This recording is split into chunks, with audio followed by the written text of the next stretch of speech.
وہ تو دن چڑھے تک سوتی رہتی۔ میں کچھ دیر قرآن شریف پڑھا اور پھر کام پر نکل گیا۔ سارا دن میرا دھیان اس بچی کی طرف ہی رہا۔ مغرب سے پہلے میں کام سے چھٹی لے کر گھر آ چکا تھا۔ رمضان میں فجر اور مغرب کی اذان میں خود محلے کی ایک مسجد میں جا کر دیا کرتا تھا۔ آج پھر میں افطاری کے وقت مسجد میں پہنچ چکا تھا۔ میں نے ایک بار پھر مسجد میں تلاشتی ہوئی نظروں سے اسے دیکھا۔ شاید وہ بچی یہاں موجود ہو، مگر وہ یہاں نہیں تھی۔ خیر، میں نے افطاری کی اور نماز ادا کی اور جو ہی واپس آنے کے لیے پلٹا تو مسجد کے بڑے دروازے کے باہر، جہاں نمازی جوتے اتار کر رکھتے ہیں، وہاں پر وہی بچی بیٹھی ہوئی تھی۔ وہ اپنے پیروں کے تلوں کو زمین پر لگائے بغیر بیٹھی تھی۔ اس کی آنکھوں میں آنسو تھے اور وہ رو رہی تھی۔ بار بار اپنی آنکھوں میں آئے آنسو صاف کرتی اور پھر ایک نظر اپنے پیروں پر ڈالتی۔ اس کے پیروں کے نیچے سرخ لال نشان بنے ہوئے تھے۔ ایسا لگتا تھا جیسے اس بچی کے پیر کو جلائے گئے ہوں اور ننگے پیر چل کے آنے کی وجہ سے اس کے زخموں میں مٹی جا چکی تھی۔ اس بچی کو جب میں نے اس حالت میں دیکھا تو میرے رونگٹے کھڑے ہوئے، میرے آنکھوں میں پانی ابھرنے لگا۔ وہ بچی اپنی ہی دھیان میں بیٹھی تھی، اپنے پیروں سے مٹی صاف کرنے کی کوشش کر رہی تھی۔ وہ درد سے سسک رہی تھی اور روتے ہوئے ایک بار پھر خدا سے بات کرنے میں بجی تھی۔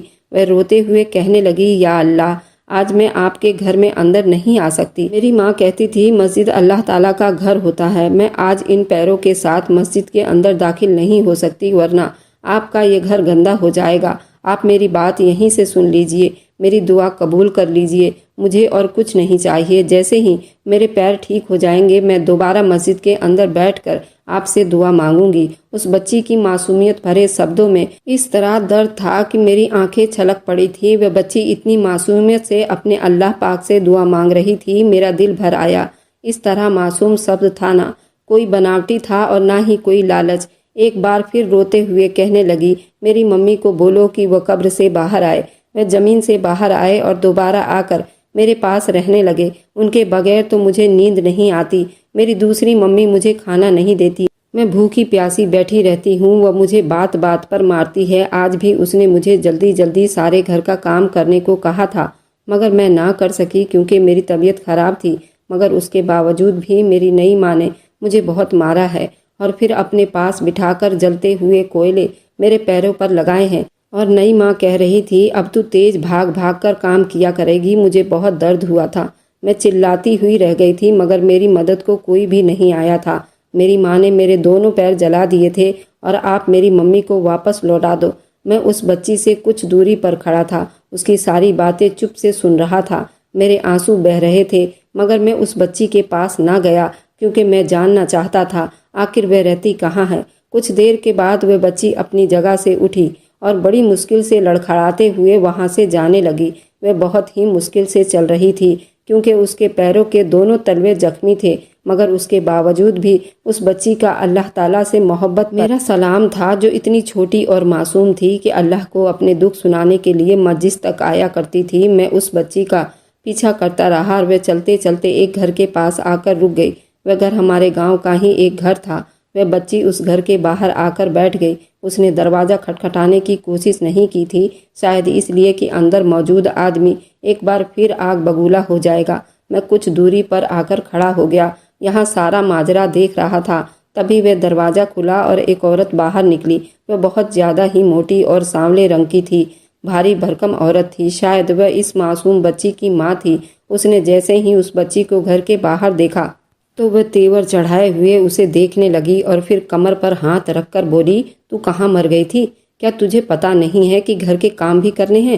روزانہ نہ جانے کہاں نکل جاتی ہے۔ تیرے باپ کو آنے دے، تیری شکایت کرتی ہوں۔ اس لڑکی نے جب یہ سنا تو وہ کانپ کر رہ گئی تھی اور روتے ہوئے کہنے لگی، میں تو مسجد کے باہر گئی تھی، میں تو روز اللہ تعالیٰ سے بات کرنے جاتی ہوں۔ اس عورت نے اس کی بات کا کوئی جواب نہیں دیا اور اس کو بالوں سے گھسیٹ کر اندر لے گئی اور اب دروازہ بند ہو چکا تھا۔ کچھ دیر کے بعد اندر چیخنے چلانے کی آواز آنے لگی۔ وہ عورت اس بچی کے منہ پر تھپڑی تھپڑ مارے جا رہی تھی۔ وہ اس کو اونچی آواز نکالنے سے بھی سختی سے منع کر رہی تھی۔ میں کتنی دیر دروازے کے کان لگائے یہ سب سن رہا تھا۔ مجھے اب اس پر بیتے ہوئے ہر ظلم کی جانکاری ہو چکی تھی، میں خود گواہ تھا۔ کچھ دیر کے بعد بچی کے رونے کی آواز آنا بند ہو گئی۔ تب میں جلدی سے اپنے گھر کی طرف چلا گیا۔ آج مجھے گھر آنے میں کافی دیر ہو چکی تھی۔ جب بیوی نے وجہ پوچھی تو میں نے فی الحال اپنی بیوی کو کچھ بھی نہیں بتایا اور بات کو ٹال کر سونے کے لیے لیٹ گیا۔ میری آنکھوں سے نیند تو کوسوں دور تھی، مجھے بس اگلی صبح کا انتظار تھا۔ مجھے جو کچھ کرنا تھا میں سوچ چکا تھا۔ میں جلدی سے صبح اٹھا اور سحری کی اور مسجد کی طرف جانے لگا تھا تاکہ وہ بچی وہاں آ جائے گی تو میں اس سے بات کر سکوں۔ میں جو ہی مسجد میں داخل ہوا تو مسجد میں اس وقت کوئی بھی نمازی نہیں آیا تھا۔ اذان ہونے میں ابھی آدھا گھنٹہ باقی تھا۔ میں جب مسجد میں داخل ہوا اور بائیں دائیں نظریں دوڑائی تو وہ مسجد کے ایک کونے میں مجھے نظر آئی تو وہیں فرش پر لیٹے ہوئے سو رہی تھی۔ شاید وہ بچی ساری رات یہیں موجود تھی، کیونکہ رمضان کے مہینے میں ہماری مسجد رات کو بھی کھلا کرتی تھی۔ اکثر لوگ یہاں عبادت کرنے آتے تھے۔ میں اس بچی کے قریب آیا، وہ سکون سے سو رہی تھی۔ اس کے چہرے پر نیل پڑے ہوئے تھے جیسے کوئی اسے بہت تیز مارا ہو۔ اس کے بال بکھرے ہوئے تھے، بالکل ایسے جیسے ماں کے مر جانے کے بعد بچوں کا خیال رکھنے والا کوئی نہیں ہوتا۔ اس کے کپڑے بھی بالکل گھسے اور پھٹے پرانے تھے اور جگہ جگہ سے پھٹے ہوئے تھے۔ شاید اس بچی نے اپنا جسم چھپانے کے لیے خود ہی دھاگے کی مدد سے پیبند لگانے کی کوشش کی تھی، کیونکہ وہ بہت بڑے لگ رہے تھے۔ یوں لگتا تھا جیسے وہ بچی کتنی دیر اپنے اللہ پاک سے باتیں کرتے کرتے یوں ہی لیٹ کر سو چکی تھی، جیسے ایک بچہ اپنی ماں کے گود میں سکون محسوس کر کے سو جایا کرتا ہے۔ میں نے اللہ تعالیٰ سے دعا کر رہا تھا کہ اس جیسے کتنے ہی لاکھوں بچے ہوں گے، اللہ ان سب پر اپنا کرم فرمائے۔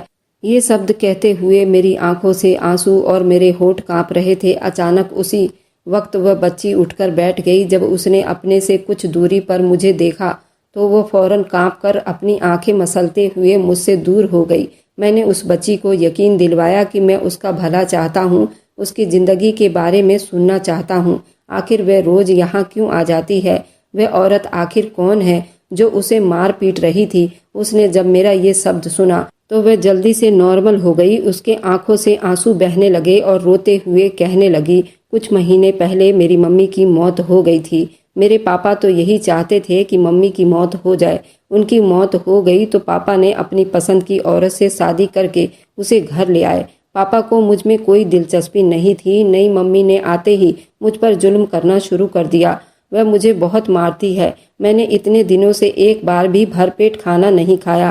وہ سارا دن مجھ سے کام کروایا کرتی ہے۔ جب مجھے وقت ملتا ہے تو میں یہاں مسجد میں آ کر بیٹھ جایا کرتی ہوں اور اللہ تعالیٰ کو اپنی فریاد